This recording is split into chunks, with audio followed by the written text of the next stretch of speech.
Months ago this week, Luana K. Simon resigned from her role as president of Michigan State University. Today, we learned it might take up another year to find her replacement. That's how long the MSU Board of Trustees is giving themselves to find a new university president. Now, it could happen before then, but it won't happen without input from the MSU community. The search committee will be made up of faculty, deans, alumni, students, and staff, and led by trustees Diane Byram and Melanie Foster. They told us today they look forward to hearing directly from the Spartan community about who that person should be.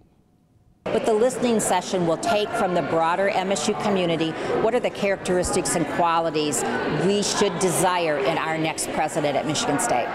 And I believe the listening sessions will start to heal this community. It's another positive step forward, and it's going to be lots of positive steps. It's not any one step. The public can follow the search as it progresses through a website. We posted that link to our website. So what does the interim president think of this process? Well, that was just one of several questions asked during an interview with John Engler this afternoon. He was also asked about the search process taking up to a year, and he says that he will stay on the board until a permanent president is found and that he's not going anywhere. But he did indicate that if someone was selected by January, he'll be fine with that. When we asked him about not being a part of the selection process, as was pointed out by Trustee Byram today, he had this to say. No, I don't think there's any question about what's the appropriate role. The board is the hiring body. And I think students and faculty need to understand that too. There needs to be a process, and the board's pledged that. It's going to be very inclusive. People are going to be involved in that. But at the end of the day, there's 8 votes. Tonight at 10, you'll hear more from John Engler on where this Nassar scandal ranks among the difficult issues he's had to deal with in his political career as Michigan governor. Well, let's check in with meteorologist Dustin Bunk right now to see how the weather is looking. Still cloudy out there, Dustin? Still cloudy, but we're seeing an end to the rain very soon if you're not already. Have a look. Local radar has been busy. We've had scattered rainfall, some of which has been a little bit heavy, pretty much on and off all day long. It's been breaking up slowly but surely into the late afternoon and early evening. Still have a few showers in Hillsdale County. It's all moving away east. Notice there's clearing skies out west. And once it passes, here's the thing we'll be talking about: excessive heat watch for most of our viewing area. That's all the way Friday afternoon through Saturday evening. Now, it's going to be a couple more days before we really get up there, but we'll be talking about temperatures a lot. Mid-70s today for your high temperatures. Still a little bit cooler, but close to our highs after that rainfall. Upper 60s for some, and dew point is high in the 60s. So what do we see for the rest of your evening? It stays mild, it stays humid. We'll slowly drop down in temperatures, but cloud cover is dissipating. From here, we're talking 90s and extreme heat. Joe, that's coming up.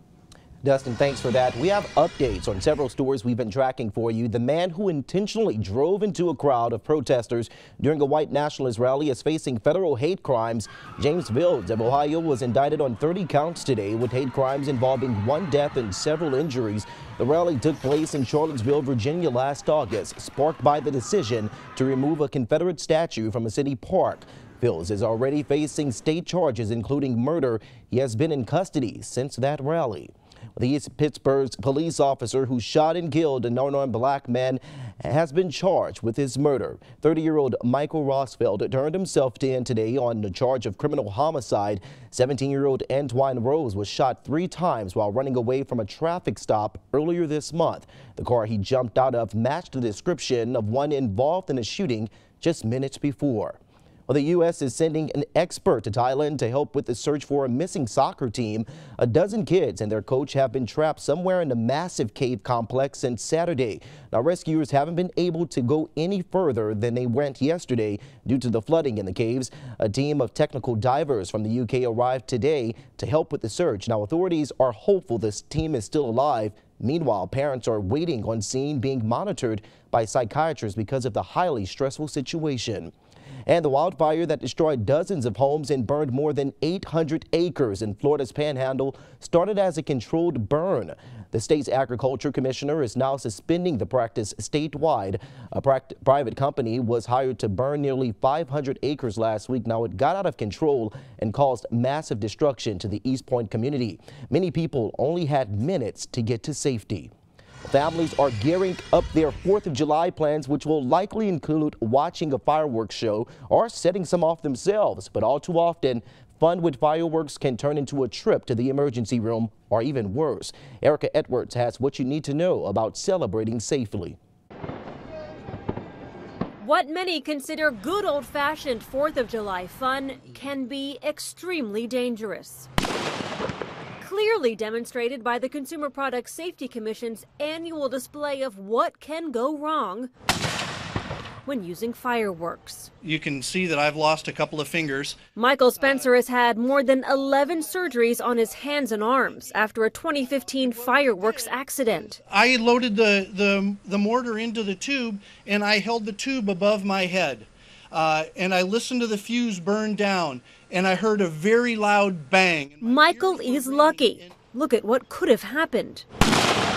5 people were killed last year by doing this exact thing, according to the CPSC. 3 others also died in fireworks-related accidents in 2017, and nearly 13,000 were injured. Most were caused by products often considered safe for kids. Keep sparklers out of the hands of children. Sparklers can burn up to 2,000 degrees Fahrenheit, just like a blowtorch. Safety experts say kids should never handle any kind of fireworks. If you use consumer firecrackers, keep water close by in case of a fire. And never try to relight duds. Soak them in water and throw them away.